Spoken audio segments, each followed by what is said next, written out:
It's confirmed. It's official. The next congressional UAP hearing is going to be held on September 9th. Of course, if you watch Night Shift, you already knew that. But what you may not know is that we are actually going to be there in person to cover this event live. That's right. More on that later. But first, we're going to take a look at this clip from Ross Coulthart. He's going to explain what we can expect to see at this hearing, who's going to be there, what they're going to say, hopefully, and what he thinks is going to happen. Let's take a look at the clip, and then we'll come back and talk about it. Top Megan by noting and recording the fact that Representative Eric Burleson, who sits on the Oversight Transparency Committee in the House, has acknowledged that there will be a UAP hearing, a public hearing, on the 9th of September. And he's gone even further. He's stipulated that there will be at least 3 witnesses. One is a former US Air Force veteran who will speak about 5 UAP incidents. Another is a Navy officer who witnessed UAP events firsthand. Intriguing. And the other is a US Air Force officer who has witnessed firsthand events. I like the sound of that word, firsthand. Obviously, I would like the scientist with the spanner that's fixing the TR-3B, but this all sounds very, very promising. I'm not sure who these people are. I'm aware of first-hand witnesses that I and others have prodded towards the Senate Select Committee for Intelligence, and I know that there's been conversations going on in back rooms discussing the necessary protections and security clearances that need to be gone through to allow people to talk about certain things. So, fingers crossed. It's exciting. Yes, it is very exciting, Ross. We'll take our first viewer question on the hearing. You just touched on this a little bit, but Up the Vibe on X sent us this. They want to know, are you impressed or discouraged with the quality of whistleblowers in the September 9th hearing? Still seems to me like people who have not interacted with NHI or reverse engineered craft. I don't know how you could say that when these people, according to Representative Burleson, are first-hand witnesses, first-hand evidence. Let's wait and see. I know because I've been involved in trying to encourage people inside the legacy program to come forward. There is great skepticism from people who are literally, if there was such a thing, using the spanner or the gear stick on the TR-3B. There's huge skepticism about coming forward to a public committee, and even more still coming forward privately. I think Congress needs to go a lot further in providing the necessary protections and assurances to witnesses. I think there's possibly far too much intelligence service input into what people are and aren't allowed to talk about inside a public hearing. And yes, I think to some degree we have to acknowledge that while people like, as I know, Jake Barber, David Grush, and others that I've referred that way have given very detailed, direct evidence in closed SCIF hearings to the Senate Intelligence, Senate Armed Services, and the equivalent House committees at times. There is a real limit on what can be talked about publicly. And so a lot of Representative Burleson's concerns has been, and indeed David Grush's concerns, because Dave's been working behind the scenes in Representative Burleson's office trying to help these witnesses over the line, is to make sure that you can get witnesses who can appear in a public setting where it's not compromising national security in a way that the intelligence community or the national security state can step in and shut it down. Because, yeah, there is an input from the IC. If we are developing technology from reverse engineered alien non-human technology or craft, then I can imagine the US would want to keep that secret. I would. And I know that's unpopular with a lot of people out there who think that we should all just do a word vomit and basically reveal everything. But the simple fact is national security does have to be protected. And as much as a lot of us may not like it, if there is technology or systems or weapons systems in particular, or propulsion systems and energy systems that have been developed in the black from non-human technology, I guess it's kind of inevitable that some senators in particular will collude in endeavouring to protect that from public knowledge unless and until probably the President or the National Security Council that really control the narrative on all of this is going to say, you know what, guys, let's be honest with you. That's what's going on here. To some degree, the public hearings are a dog and pony show. You know, we're being shown and told what we're allowed to be told. There's a hell of a lot more that's known about inside the private SCIFs, the secure SCIFs inside the Congress where briefings have been given.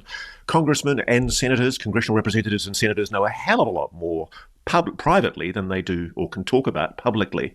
And this is one of the dilemmas right now. And I sense a growing impatience from UAP social media that it's just not fair. And it's not fair. Absolutely, it's not fair. But the simple fact is, if the US does have classified, waived, unacknowledged special access programs operating under compartmentalized security clearances, and if these are in some way authorized by some kind of presidential executive order or presidential executive action directive or emergency action directive, the so-called PED, I guess there might be some perceived legal legitimacy for why this is all being kept secret. And I think we're just going to have to muddle on, and I don't think you're ever going to see the kind of disclosure that people are hoping for in the Congress. It's going to have to come from President Trump or whoever it is in the White House when the decision is made to be more candid with the public. Okay, wow, there's a lot to talk about here. Firstly, I agree with Ross. It's unlikely that we're ever going to see disclosure come from Congress. These people are completely ineffective. They can't get anything done for the average American. Why would they suddenly become effective at this one thing? It's extremely unlikely.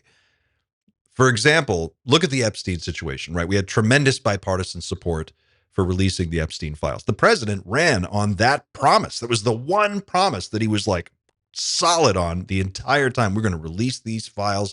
We need to know the truth. And now what do you see? They're turning around and going in the opposite direction. So why would they ever get it together and decide that you and I deserve to know about the reality of UFOs or UAPs? They're not. That's never going to happen. So disclosure won't come through that avenue. It's going to have to come through the form of some kind of mass global sighting, like a ship the size of New York City hovering over New York City for like a month. Something like that. It's going to have to be so tremendously huge and impossible to mistake for anything else that there's no wiggle room for anybody to get around what it actually is. That's what it's going to take. That is the only thing that I can see that would force disclosure. You know, some form of official admission that this is a reality the government has been aware of for a long time, and then some kind of release of information that they've had stored up on this. I think what we're seeing right now is, to Ross's point, somewhat of a dog and pony show. They're telling us what they want us to know. But that's interesting too, because Carl Nell, when he made that famous statement, there is zero doubt. He was asked, you know, how certain are you that the non-human intelligence is here interacting with humanity? And he said, there's zero doubt. Well, before he said that, he said, this is the first time I can talk about this without going to jail, which sounds to me like he got the green light, right, to come forward and start saying some of this stuff publicly. And it makes me wonder to what degree other people in the know, like maybe John Ramirez or, I don't know, some of these other people that you see making pretty amazing statements online, if they've been given the green light to come forward and slowly release bits and pieces of this information in an unofficial setting so that the information is out there, but it's not really actionable. You know what I'm saying? Like, if it were to go through Congress, there's all of the legal apparatus, and it would take years to unwind all of this and chase it all down, and it would take multiple presidential administrations before it saw itself through. And like, there's all kinds of ways this could go completely off the rails and just never be completed. So, yeah, I don't see it happening that way. I think it's going to have to be something completely different. To Ross's other point, the fear of coming forward and the fear of reprisal for some of these whistleblowers, I get that too. That makes perfect sense to me. It's easy for us in the community to say, you know, spill the beans, tell us what you know, or GTFO. But I think it's a lot more real for the person who is in that position, that they have to be the one to take on the burden of risk and personal risk and the stress and the constant fear of, you know, all kinds of terrible, dastardly things that happen to witnesses and whistleblowers. You know, that's out there, right? So it's in your mind, I imagine. Like a guy like David Grush is carrying this around, the weight of this, carrying it around with him all the time. You don't know who you can trust. So there's that uncertainty. And without any kind of guaranteed protections for these whistleblowers, it creates an environment that's completely chilled out. Like there's no way these people are going to come forward and spill the beans on anything that's super, super dangerous. However, I'm not saying that there can't be some kind of surprise that comes out of left field. That can always happen. And it might. It might still happen. We were all really surprised and shocked when David Grush hit the scene. And later on, when Jake Barber hit the scene, we were surprised again. So I hold open the possibility of being surprised once again. Who knows what could happen?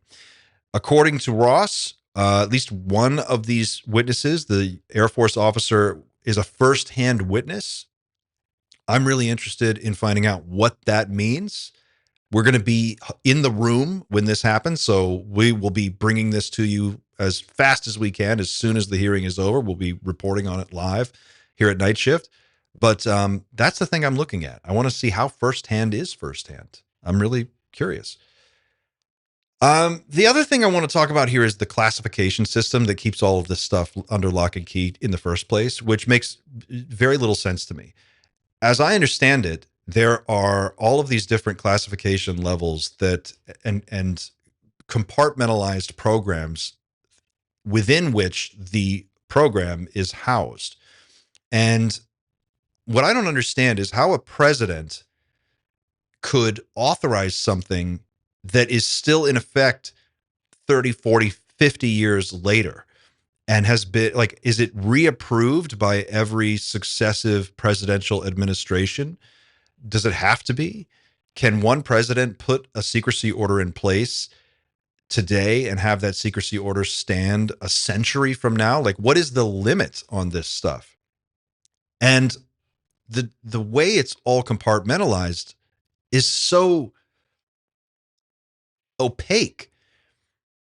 It's unclear who is making the decisions and determinations about what actually constitutes national security and what doesn't. I mean, how do we know? That's not just a get out of jail free card that they're using all the time to just keep everything under lock and key indefinitely. So as I understand, and I do empathize with what Ross is saying, in principle, I agree. There are some things that need to be secret for the security of all people. I understand that. I agree with that. I think that's reasonable. I think most of us would agree with that. But that is based on the notion that we would have some kind of logical, reasonable method for determining what is and is not a matter of national security. And that is a completely opaque black box system that no one has any insight into. As far as I understand, even Congress doesn't really understand it because they don't know where the money is going for all these programs. They don't know who's in charge of what. They don't know what's happening. Like, they're just now getting up to speed on all this stuff. This stuff has been going on for 40, 50 years. So I think what you're seeing is this sort of corporate, military, private industry, gray area, gigantic legal gray area that has just swallowed everything. And inside that, all of these secrets are hidden, and we'll just never be able to access it because of they just say national security, haha, and then they ninja smoke bomb and they're out. If we allow that to always be the case, if they can always make that escape, then that's it. There's your answer. You don't get disclosure. You just get more of this. So this is all very interesting to me. I want to see firsthand what this is like. That's why I'm excited to tell you, if you didn't already know, Night Shift is going to be going to DC to cover this event, the September 9th UAP hearing, in person for you. We will be there. We've already, as of right now, as I record this video, we've hit 28% of our fundraising goal. That is because of your generous support, so thank you. Every dollar of your donations goes to support the cost, the expense of sending the Night Shift team to Washington, D.C. for a few days to be there, to meet these people, to talk to them face to face, to cover this event directly, specifically for you guys.